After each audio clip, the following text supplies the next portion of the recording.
Hello students, स्वागत है आप सभी का हमारे यूट्यूब चैनल पर जिसका नाम है सौरभ क्लासेस फॉर हिस्ट्री।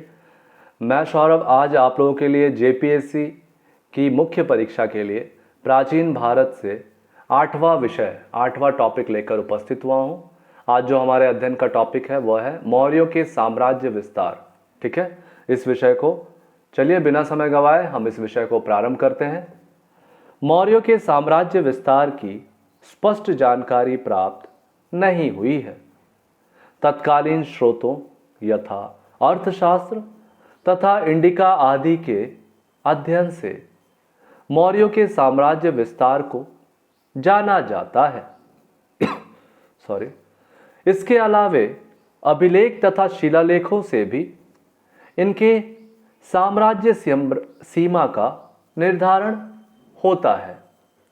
अध्ययन की सुविधा हेतु हम मौर्यों के साम्राज्य विस्तार को मूलतः दो भागों चंद्रगुप्त के साम्राज्य सीमा तथा अशोक के साम्राज्य सीमा में विभाजित करते हैं और इसका संक्षिप्त वर्णन करते हैं। तो चलिए एक एक करके हम चंद्रगुप्त और अशोक के साम्राज्य सीमा को देखेंगे। सबसे पहले चंद्रगुप्त मौर्य की साम्राज्य सीमा को देखते हैं। चंद्रगुप्त ने नंद शासन का अंत कर मगध की राजगद्दी प्राप्त की और एक नए वंश मौर्य वंश की नींव डाली।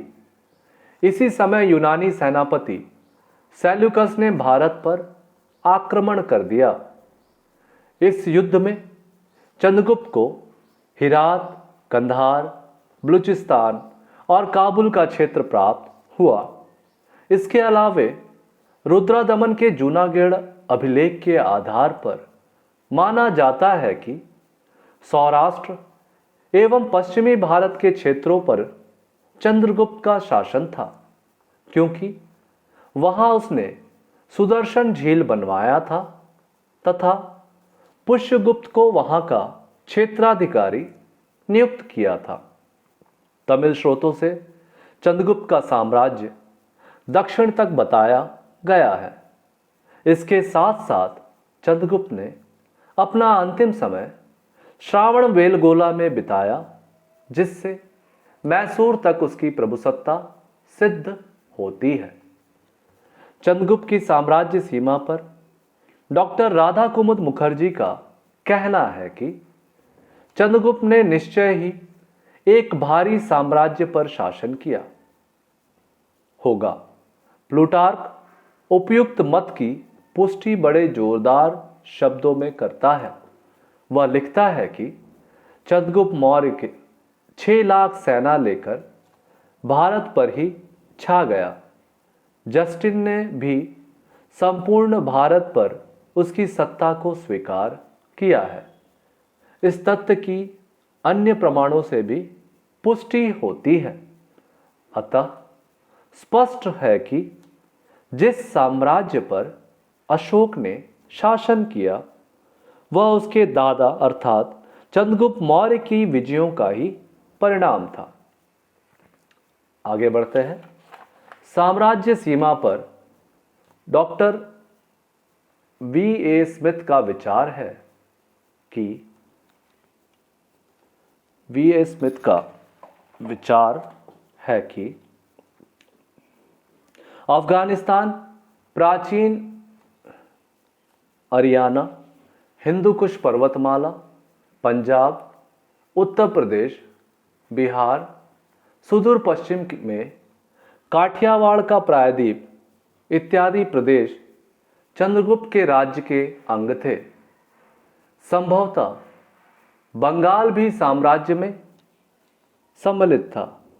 यह निश्चय पूर्वक कहा जा सकता है कि जब चंद्रगुप्त के शासन का अंत हुआ तो उस समय उसके साम्राज्य की सीमाएं दूर दूर तक फैली हुई थी।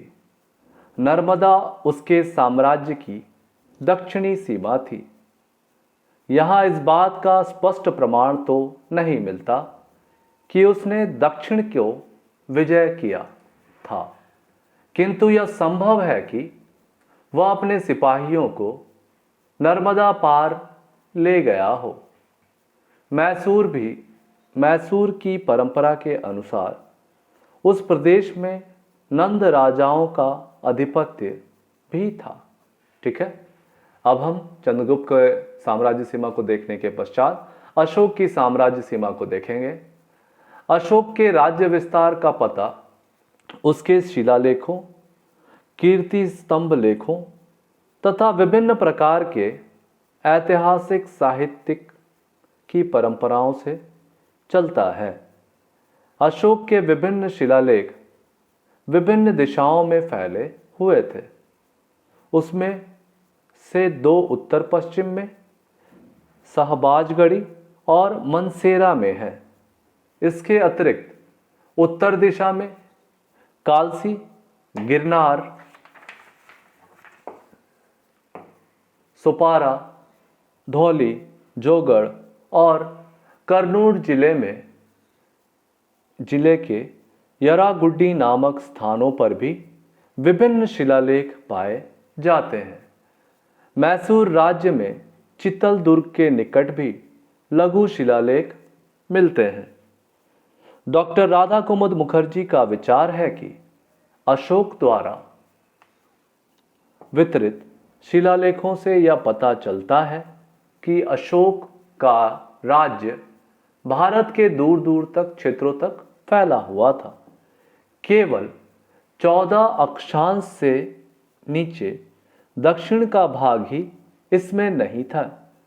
पता चलता है कि अशोक के राज्य की दक्षिणी सीमा पर चोल, पांडे, केरल पुत्र, सत्यपुत्र और ताम्रपर्णी राज्य थे और पश्चिमी सीमा पर यूनान के शासक एंटियोकस द्वितीय का राज्य था। इस बात का प्रमाण नहीं मिलता कि एंटियोकस ने हेरात के पूर्व में भी राज्य प्राप्त किया था।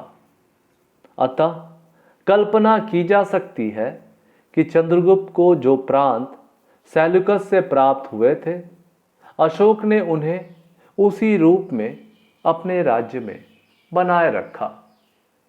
Doctor VA. स्मिथ का कथन है कि अशोक का राज्य अफगानिस्तान, हिंदू कुश, बलूचिस्तान, मकरान, सिंध, कच्छ और स्वात की घाटी तक फैला हुआ था। दूसरी ओर असम छोड़कर दक्षिण में मैसूर के उत्तरी जिले तथा मद्रास के उत्तर पश्चिमी जिले, कबीलियाई क्षेत्र, कश्मीर, नेपाल और संपूर्ण भारत अशोक के साम्राज्य में सम्मिलित था। सुदूर दक्षिण में तमिल राज्य स्वतंत्र थे। संभव है उसका साम्राज्य खोतान, जिसे हम चीनी तुर्किस्तान भी कहते हैं, तक फैला हो, किंतु इस तथ्य का कोई प्रमाण नहीं मिलता। इस प्रकार से हमारा यह विषय यहाँ समाप्त होता है। आज के लिए बस इतना ही। धन्यवाद।